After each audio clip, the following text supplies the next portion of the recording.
Today on Clear Your Clutter Inside and Out, we're talking about enhancing your life with rituals. Do you find yourself desiring to live life more intentionally? Have you considered daily rituals as a way to clear your clutter? What different rites can you begin to enhance your life? Learn more about intentional living with rituals as we continue our month welcoming 2021. Do you control your clutter, or does your clutter control you? On Clear Your Clutter Inside and Out, we'll teach you awareness as well as action steps to create change in your life. Come on, let's get started. Today's episode was inspired by my plant medicine class. So if you've been listening, you know last April, I started a plant medicine class that will be finishing up in March, and then it's all online and it's incredible. And then I'm going to retake it because there's so much information. I've done everything to get certified and have been doing work every month, and it's been phenomenal. And I want to learn more about this. The basis, the foundation, and she says this a lot. So the whole foundation of her teaching is taking tea every day, which makes sense. You get to know the individual plant, and tea is one way to do that. And so I've been up and down on this, traveling a lot, just losing Athena. I had a really, really challenging, especially the second half of the year that shall not be named.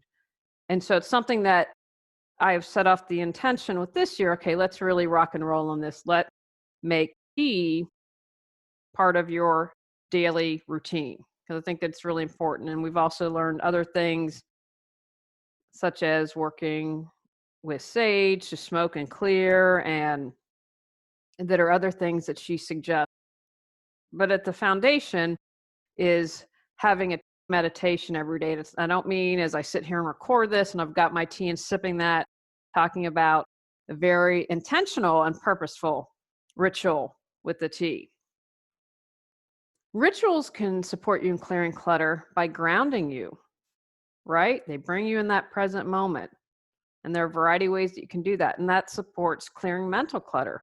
You're present, you can release that mental clutter. When you're centered, you are in touch with your spirit. That's going to support you in releasing physical clutter, right? Because I don't have to buy something to fulfill a need. I'm looking to find someone to interview on this. I want to expand physical clutter, perhaps add body clutter as a new category, because I thought movement to support clearing the tension in your body. A daily ritual can clear spiritual clutter because it allows us, again, brings us back. When I'm doing those tea meditations and that tea ritual, I am reminded I am this amazing infinite being. I am reminded of what's important. It brings me back to that. It allows me to hear my soul.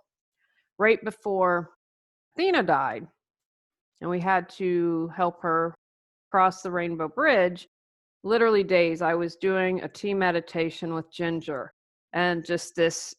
So a couple things came up, but one of the things was she's spicy, or has a spicy essence, and she said to me, life, you have to embrace life. It's not always going to be good. There's going to be bad, but get your hands muddy, get in the muck of life and embrace it and feel it all. And then we had to let her go. And I wouldn't trade having that sweet soul in our house for anything. And so when you're open to that, when you do that ritual, it allows that wisdom to come in. It can also enhance your health. Now, with the tea, have different properties of the plant, different things that can support you. But it doesn't have to be a tea meditation that can support your health. Simply meditating. Do a little Googling. Meditating can support you in relaxing your body. They're all kind of physical responses that are really great and support your health. And when you are in tune with what matters most. When you're in tune with your soul, you get your needs met. And that allows you to release clutter on all levels. You're not going to go into debt buying things you don't need if you're in touch with what's important, what matters most. Now, I want to distinguish that this is different than a daily routine. Now, they can be linked.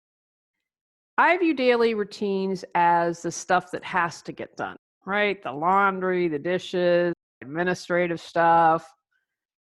Many times we do these things kind of on autopilot, right? Without thinking about that. I'm going to encourage you. You can definitely bring intention to anything you do. And the more you do that, I think the more wonderful life is.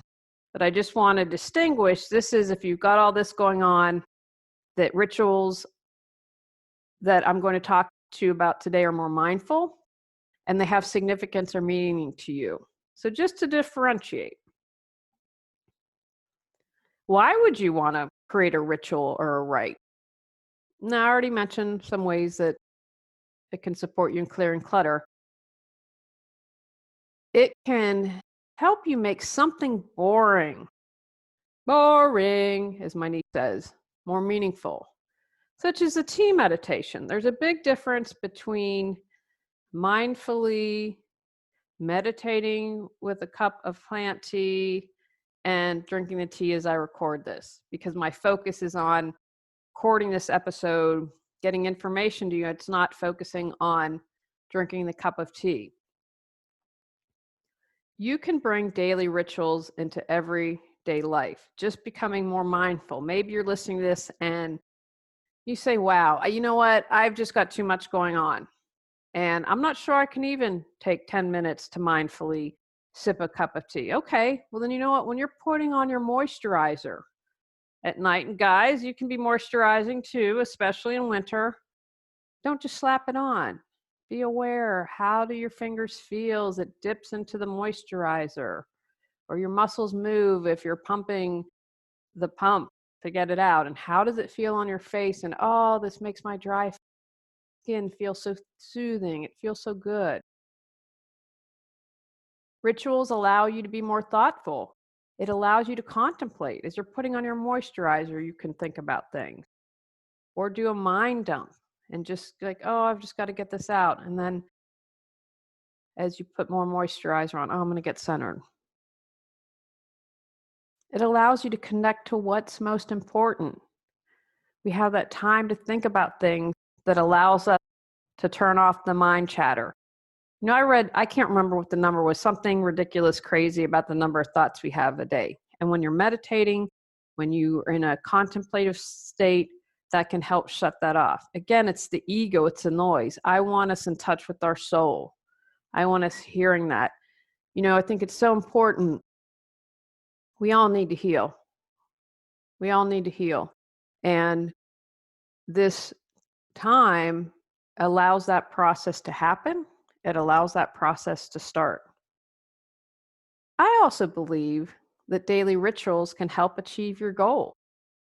If visualization, for example, if you're an athlete and you are competing, then you can visualize throwing that discus and seeing it past 300 yards.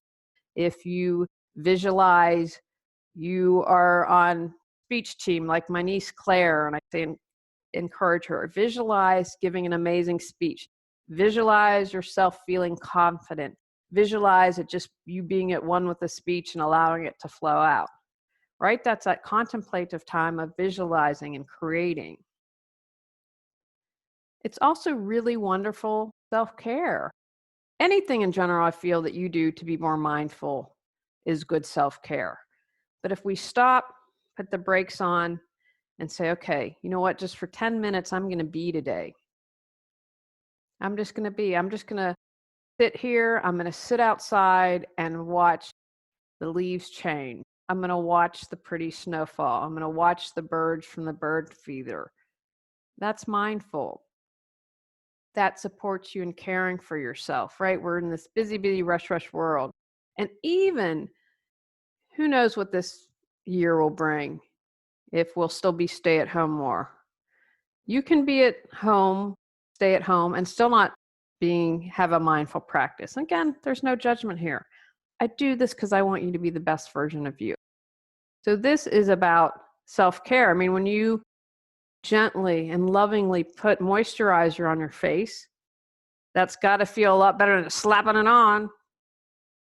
Become more aware of that and let me know if that's what you find. It can also enhance creativity.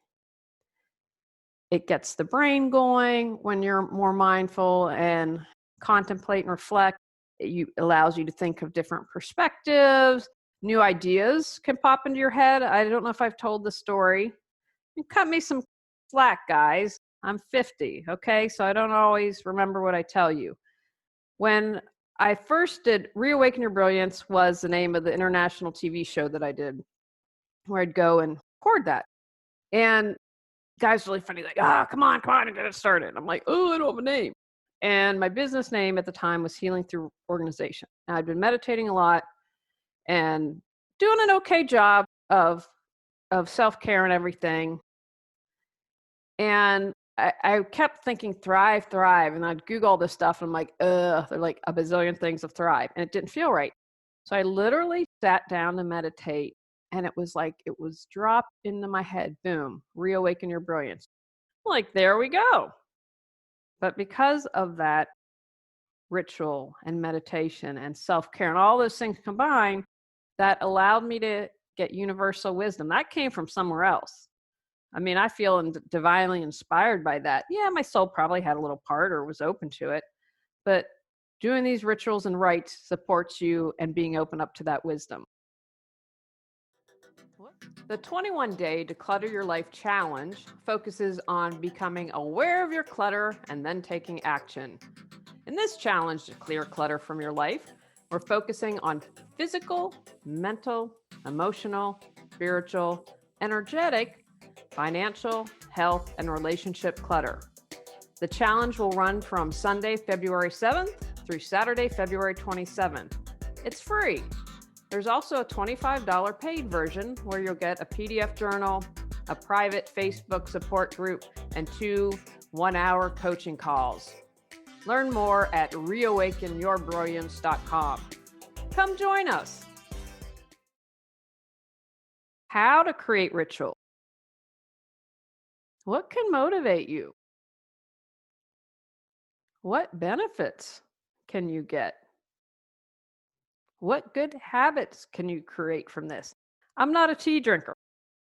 I've had a lot of tea, probably more tea since I've started this plant medicine class than in my entire life. I just wasn't a tea person. So this has opened me up to enjoying tea. And I don't add anything, right? If you would have said tea, oh yeah, like, why don't we put some honey in it? Put a bunch of different things. Nope. And the teas are have so many nutrients, and that is supporting me in a good, healthy habit, which was a side effect of beginning this ritual, right? I didn't expect it, but I'm learning, like, plants have a ton of nutrients. When is a good time for you? This is super important. Morning might work for you, or maybe evening makes more sense. In the plant class, she suggests morning. I'm not a morning person. And I have my routines. I get up, have to feed the cats, do the litter boxes, all that. And that's just part of I can wake up when I do it, talk to the cats. And that's how I like to start my morning. And so I was like, I'm not doing that. I have to do it at night or on an afternoon break. One of the things I've started since I'm working at home almost exclusively now is I take with an afternoon break. I can do work in the morning. I'm much more creative and better at having a longer day than trying to get a bunch of stuff done, and breaks help me. And because my husband works a swing shift, then we can take a break and have dinner, and I'm usually done by that time, but I take my afternoon break when he starts work. So make sure it's a good time. If you're not a morning person, that's not a time to create a ritual. Ask yourself, what do you need in this moment? Be flexible. Maybe you need to have a different mindfulness exercise each day. You might say, Julie, the thought of drinking a cup of tea and doing a tea meditation would drive me nuts. That's okay. Then figure out what won't drive you nuts. Ask yourself, what do you need in this moment? Maybe for you, you just need to sit for 5 minutes. You just need to close your eyes. You just need to shut your brain out.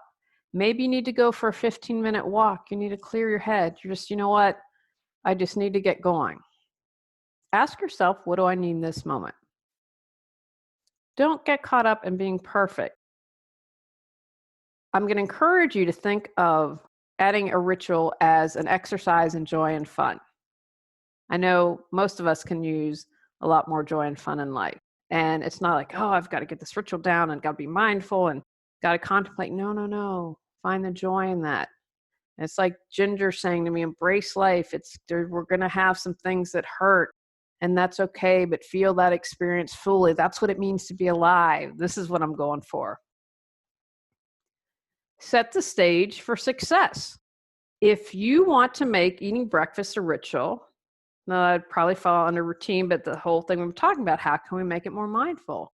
And you feel rushed in the morning, then you set out everything you're going to need to prepare something ahead of time. I haven't tried it. I've seen those recipes where you put like the overnight jar and I think make oatmeal. That's been on my to-do list to try.